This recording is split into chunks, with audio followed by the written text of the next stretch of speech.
పసిడి ప్రేతాత్మ 1.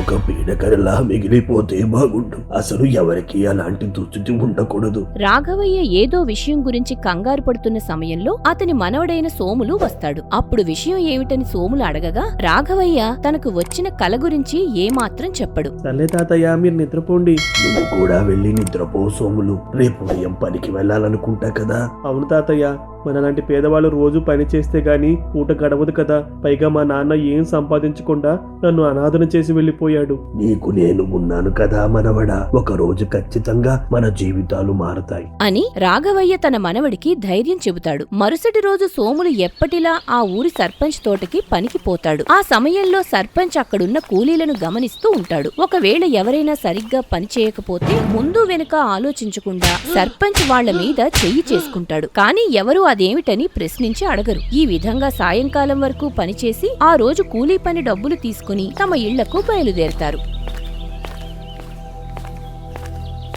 అరే, మీరు వెళ్ళిపోండి. నాకు చిన్న పని ఉంది, చూసుకుని వస్తాను. అసలు ప్రతివారం ఈ సమయంలో ఎక్కడికి వెళ్తున్నావురా? మాతో చెప్తే మేము తోడుగా వస్తాం కదా. అదేం లేదురా, మా తాతయ్య కోసం కొన్ని మూలికలు తీసుకురావడానికి వెళ్తున్నా. మీరు బయలుదేరండి, నేను చూసుకుంటా. సర్లే, త్వరగా మూలికలేవో తీసుకుని ఇంటికి వెళ్ళిపో. సోములు తన స్నేహితులతో మాట్లాడిన తర్వాత జనసంచారం తక్కువగా ఉండే ఒక చోటు వద్దకు వెళ్తాడు. ఆ చోటుకు చేరుకునేసరికి అక్కడొక అమ్మాయి నిలబడి ఉంటుంది. వెంటనే సోములు కంగారుగా ఆ అమ్మాయి వద్దకు వెళ్తాడు. అయితే సోములను చూడగానే ఆ అమ్మాయి కోపంగా ఉంటుంది. నన్ను క్షమించు కమల, నా స్నేహితులతో మాట్లాడి పంపించేసరికి ఈ సమయం అయింది. ఎప్పుడు ఏదో కారణం చెప్తా సోము. మనం వారంలో కలిసేది ఈ ఒక్క రోజు మాత్రమే. దానికి కూడా నువ్వు ఆలస్యంగా వస్తావు. మళ్ళీ ఎప్పుడు ఇలా ఆలస్యం రాను కమల, నన్ను నమ్ము. నిజానికి వీరిద్దరూ గత 2 ఏళ్ల నుండి ప్రేమించుకుంటున్నారు. కానీ ఈ విషయం ఊర్లో ఉన్న ఎవ్వరికీ కూడా తెలియదు. పైగా ఈ కమల మరెవరో కాదు, సర్పంచ్ వాళ్ల గారాల కూతురు. మనం ఎన్ని రోజులని ఇలా చాటుగా కలుసుకుంటాం సోము? ఈ ఏడాదితో నా చదువు కూడా పూర్తయిపోతుంది. ఆ తర్వాత మా నాన్న నాకు పెళ్లి సంబంధాలు చూడటం మొదలు పెడతారు. అప్పుడు నా చేతుల్లో ఏమీ ఉండదు సోము. ఈ పరిస్థితి నాకు అర్థమైంది కమల. కానీ కూలీ డబ్బులు తీసుకునే వ్యక్తి దగ్గరకు వచ్చి నీ కూతుర్ని ఇవ్వమని ఎలా అడుగుతాను? మరి మన ప్రేమకు ఏ అర్థం లేదా? ఇది ఇలాగే ముగిసిపోవాలని కోరుకుంటున్నావా? నా ఉద్దేశం అది కాదు కమల. నాకు కొంచెం సమయం కావాలి. అప్పటి వరకు ఓపిగ్గా ఉండు. అలా వారిద్దరూ కాసేపు మాట్లాడుకున్న తర్వాత తిరిగి తమ ఇళ్లకు బయలుదేరతారు. మరోవైపు ఇంటి వద్దనున్న రాఘవయ్య ఒక పురాతన పుస్తకం గమనిస్తున్నాడు. ఆ పుస్తకంలో ఏవో రాతలు రాసి ఉంటాయి. అలానే తనకు కలలోకి వచ్చిన దెయ్యం రూపం కూడా గీయబడి ఉంటుంది. ఆ సమయంలో రాఘవయ్య కళ్లల్లో ఏదో తెలియని భయం కనపడుతుంది. అదేం పుస్తకం తాతయ్య? నువ్వు వచ్చి ఎంతసేపు అయింది సోము? మీరు ఏదో దీర్ఘంగా ఆలోచిస్తున్నారు కదా, అప్పుడు వచ్చానే తాతయ్య. ఇంతకీ ఆ పుస్తకం ఏంటో చెప్పలేదు. ఇది ఒక పిచ్చి పుస్తకం సోము. పద, భోజనం చేద్దాం అని రాఘవయ్య మాట దాటేస్తాడు. ఈ విధంగా రోజులనేవి గడుస్తాయి. మరోవైపు సోము తన కష్టపడిన సంపాదనలో కొంత భాగం దాచుకోవడం మొదలు పెడతాడు. అప్పుడు ఒక రోజు సాయంకాలం వేళలో సర్పంచ్ వద్దకు కూలీ పని డబ్బుల కోసం వెళ్ళినప్పుడు, ఎరా సోములో, నీ తాతయ్య ఎలా ఉన్నాడేంటి? నా మధ్య కొంచెం అనారోగ్యంగా ఉన్నాడు గాని ప్రస్తుతం బాగానే ఉన్నాడు అయ్యగారు. సర్లే గాని మన ఇంటి దగ్గర చిన్న పని ఉంది, నువ్వు నాతో పాటు రా. సరే అయ్యగారు, ఇంతకీ ఆ పని ఏంటండి? పని ఏంటో చెప్తే గాని రావేంట్రా? నోరు మూసుకొని పదరా.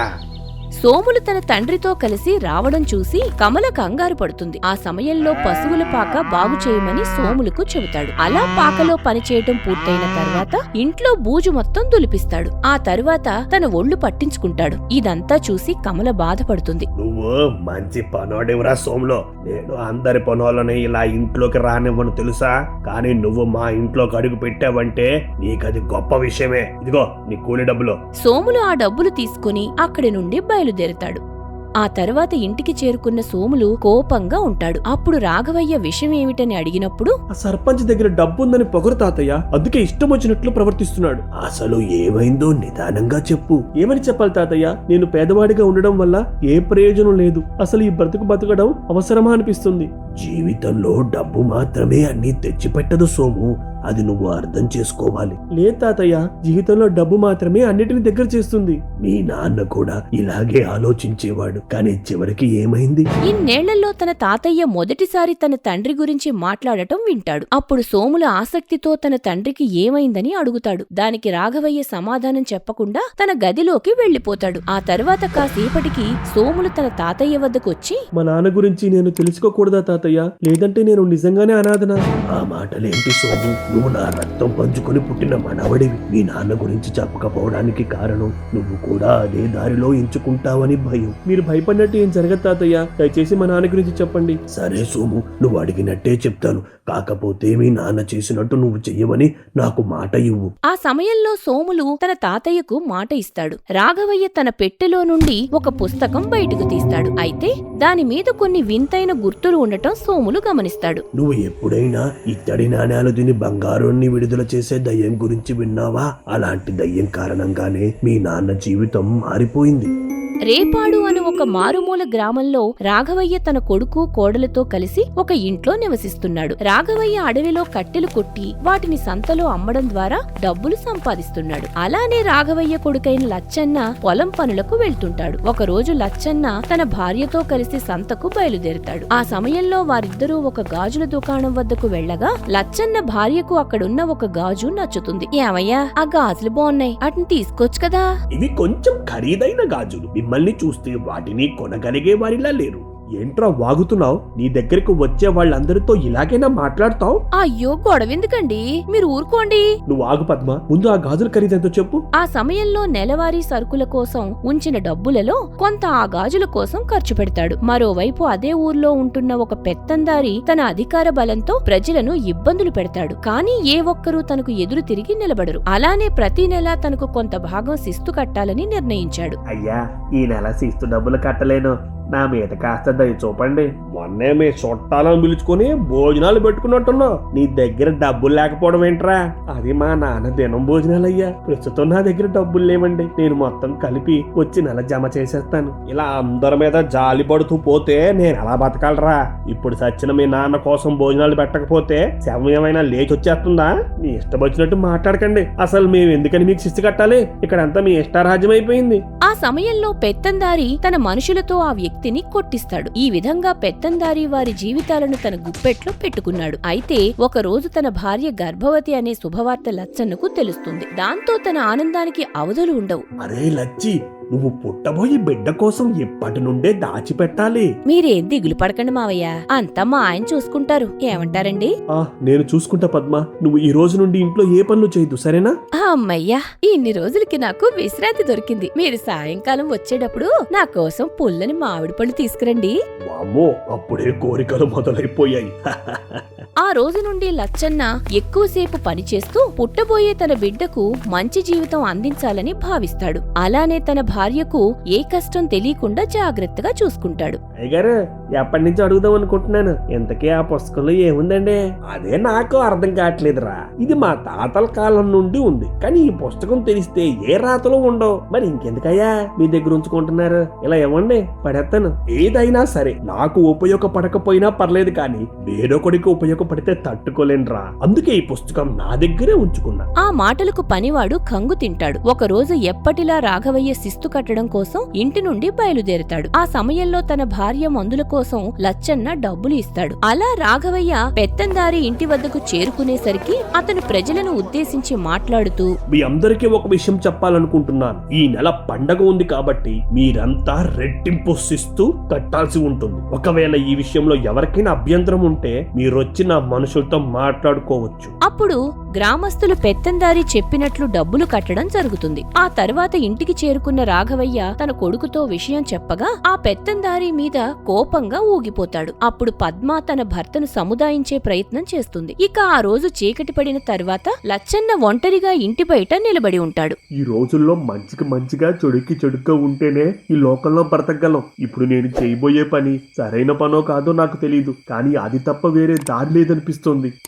సరిగ్గా అర్ధరాత్రి వేళలో లచ్చన్న ఎవరికంటా పడకుండా పెత్తందారి ఇంటికి దొంగతనానికి వెళ్తాడు. ఆ సమయంలో కాపలా మనుషులు మత్తుగా నిద్రపోతున్నారు. అప్పుడు లచ్చన్న వారిని దాటుకుని ముందుకు వెళ్తాడు. ఆ తర్వాత పెత్తందారి ఇంట్లోకి ప్రవేశించి అతను నిద్రపోతున్న గదిలోకి వస్తాడు. అప్పుడు లచ్చన్న తనతో పాటు తెచ్చిన ఏవో మూలికల రసం నిద్రపోతున్న పెత్తందారి నోట్లో పోస్తాడు. ఇప్పుడు నా పని పూర్తయ్యే వరకు నువ్వు హాయిగా నిద్రపో. ఆ సమయంలో లచ్చన్న బీరువా తెరిచి చూసినప్పుడు బోలెడు డబ్బులు కనిపిస్తాయి. అప్పుడు లచ్చన్న ఆ డబ్బులను తీస్తున్నప్పుడు పుస్తకం అనేది కనపడుతుంది. అది లచ్చన్నకు ఆసక్తిగా అనిపించి దాన్ని కూడా తీసుకుంటాడు. ఆ సమయంలో పుస్తకం తెరిచినప్పుడు అందులో ఏ రాతలు ఉండవు. మరోవైపు సమయం అవుతుందని తాను దోచుకున్న డబ్బులతో అక్కడి నుండి వెళ్లిపోతాడు. అలా ఇంటి నుండి తప్పించుకుని పారిపోతున్న సమయంలో ఏదో అలికిడి వల్ల కాపలా వ్యక్తులు నిద్రలేస్తారు. దాంతో చీకట్లో లచ్చన్న అని తెలియక అతని వెంట పడతారు. ఆ సమయంలో వారి నుండి తప్పించుకుని లచ్చన్న అడవి మార్గంలో పారిపోతాడు.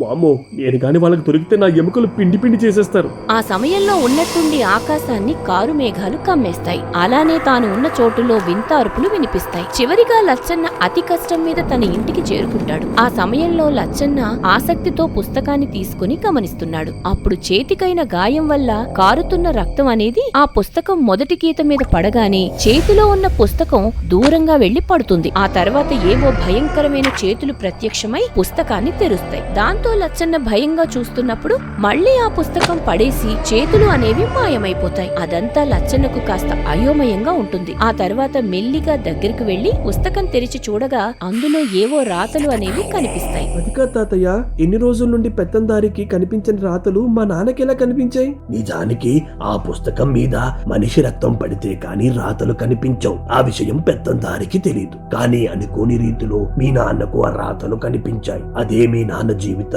మలుపు తిప్పిన సంఘటన. మరి తర్వాత ఏం జరిగింది తాతయ్య?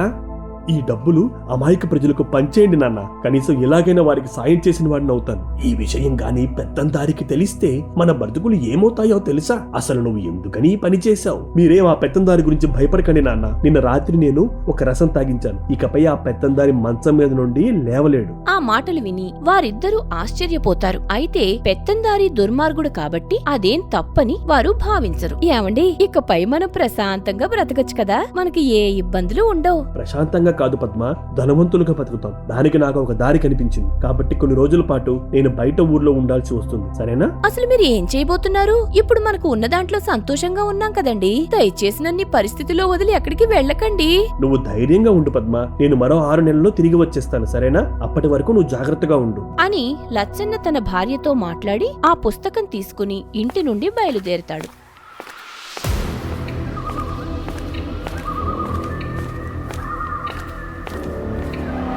అలా ఎన్నో చోట్లు ప్రయాణించుకుని సముద్ర తీరం ఆనుకుని ఉన్న నాంపూర్ గ్రామానికి చేరుకుంటాడు. ఆ తర్వాత 3 రోజుల పాటు పుస్తకాన్ని పరిశీలిస్తాడు. అయితే సరిగ్గా పౌర్ణమి రోజున ఒక చిన్న పడవను అద్దెకి తీసుకుని సముద్రం మీదకు వెళ్తాడు. అలా ఉత్తరం వైపు 25 మైళ్లు ప్రయాణించిన తర్వాత సముద్రపు నీటి మీద ఒక దగ్గర వెన్నెల వెలుగుపడి నీళ్లు మెరుస్తుంటాయి. వెంటనే లచ్చన్న పడవను అటువైపు తిప్పుతాడు. ఈ పుస్తకంలో ప్రకారం ఇక్కడ కొన్ని అరుదైన చేపలు తిరుగుతాయి. అప్పుడు ఎలాగైనా ఆ చేపలు నాకు దొరకాలి అని లచ్చన్న సముద్రంలోకి వల విసురుతాడు. అలా కాసేపు ఎదురు చూసిన తర్వాత వల బరువుగా అనిపించి పైకి లాగుతాడు. అయితే తాను కోరుకున్న విధంగా అందులో కొన్ని చేపలు పడ్డాయి. ఆ సమయంలో లచ్చన్న ఒక కత్తి సాయంతో తనకు దొరికిన చేపను చంపి దాన్ని పొట్టలో నుండి ఏవో నాణాలు బయటకు తీస్తాడు. వాటిని చూడగానే లచ్చన్న చాలా సంతోషిస్తాడు. మావయ్య, ఆయన ఎలా ఉన్నారో ఏంటోనని కంగారుగా ఉంది. మీరైనా ఆపుండాల్సింది. నువ్వు భయపడుతున్నట్టు ఏం జరగదు తల్లి. ముందు నీ కడుపులో ఉన్న బిడ్డ గురించి ఆలోచించు.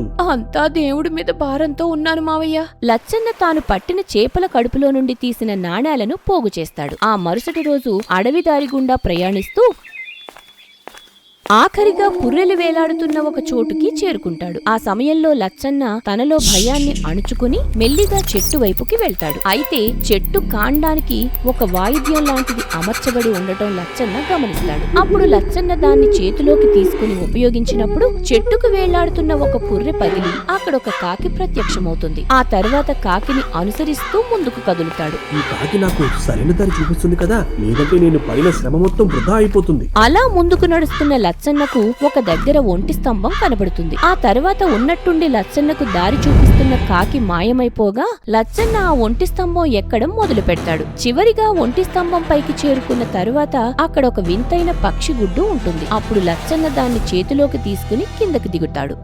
ఇంతకీ ఆ వింతైన గుడ్డేంటి తాతయ్య? పాసూరి అని ఒక పక్షి ప్రతి పక్షం రోజులకి ఒకటి స్తంభం మీద గుడ్డు పెడుతుంది. మునుముందు ఆ గుడ్డు మీ నాన్న ప్రయాణానికి ఉపయోగపడుతుంది. అవునా? మరి ఆ తర్వాత ఏమైంది? లచ్చన్న 3 రోజుల పాటు నిర్వీర్యంగా ప్రయాణం చేయడం వల్ల బాగా అలసిపోతాడు. దాంతో కోమురి అనే శిలల ప్రాంతంలోని విశ్రాంతి తీసుకోవాలని భావిస్తాడు. ఆ సమయంలో ఒక దగ్గర నోరు ఊరించే ఫలం గాల్లో కనపడుతుంది. వెంటనే లచ్చన్న ఆశగా దాన్ని అందుకోవాలని చూస్తాడు. ఎప్పుడైతే లచ్చన్న దాన్ని పట్టుకుంటాడో అది కుళ్ళిపోతుంది. దాంతో ఆ ఫలాన్ని నేల మీద పడేస్తాడు. ఆ సమయంలో వింతగా ఆ ఫలం తిరిగి మళ్లీ యథాస్థితికి వస్తుంది. ఇదేదో వింత చోటులాగా ఉంది, వెంటనే ఇక్కడి నుంచి వెళ్ళిపోవాలి. ఇదిలా ఉండగా పసిడి ప్రేతాత్మ ఆకలితో అలమటిస్తూ గట్టిగట్టిగా అరుస్తుంది. నిజానికి ఈ ప్రేతాత్మ సుమారు 101 ఏండ్ల నుండి ఆకలితో ఉంది. అప్పుడు ప్రేతాత్మ తన శక్తితో భూమి నుండి కొన్ని ఎముకలను రప్పించుకుని తినడం జరుగుతుంది. మరోవైపు లచ్చన్న వరుసగా పేర్చబడిన రాళ్ల వద్దకు చేరుకుంటాడు. నేనిప్పుడు 3 అవకాశాల్లో సరైన రాయి మీదకి వెళ్లి నిలబడాలి, లేదంటే నా ప్రయాణం ఇక్కడితో ముగిసిపోతుంది. ఈ రాళ్లలో ఏ రాయి గాల్లో ఎగురుతుందో ఏంటో అని లచ్చన్న ఒక రాయి మీద అడుగు పెడతాడు. అది గాల్లో ఎగిరి రాయి కాదని తెలిసి వేరొక రాయి మీద అడుగు పెడతాడు. అలా కాసేపు ఎదురు చూసిన తర్వాత అది కూడా గాల్లో ఎగిరే రాయి కాదని తెలుస్తుంది. అప్పుడు చివరి అవకాశంలో లచ్చన్న కాస్త ఆలోచనలో పడతాడు. ఆ తర్వాత తన భార్య బిడ్డను తలుచుకుని ఒక రాయి మీదకు ఎక్కి కళ్ళు మూసుకుంటాడు. నేను గాల్లో ఎగురుతున్నాను, నేను సాధించబోతున్నాను Padma.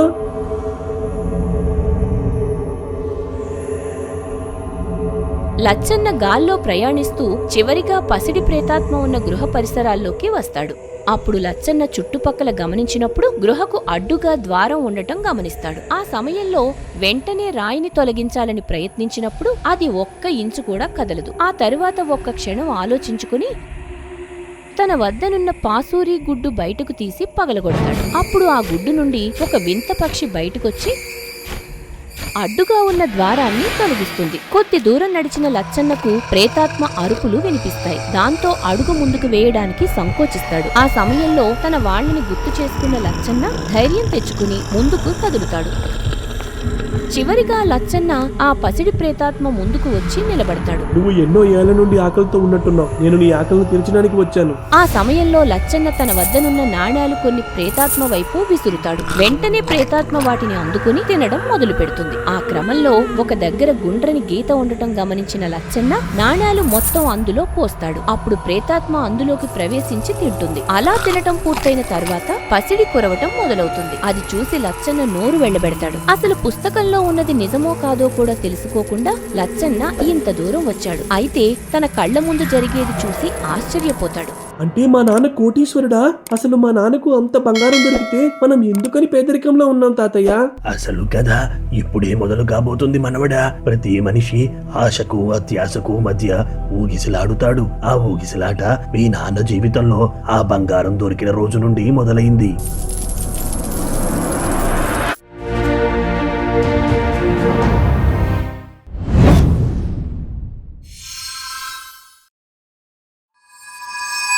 For more horror stories, please subscribe our channel.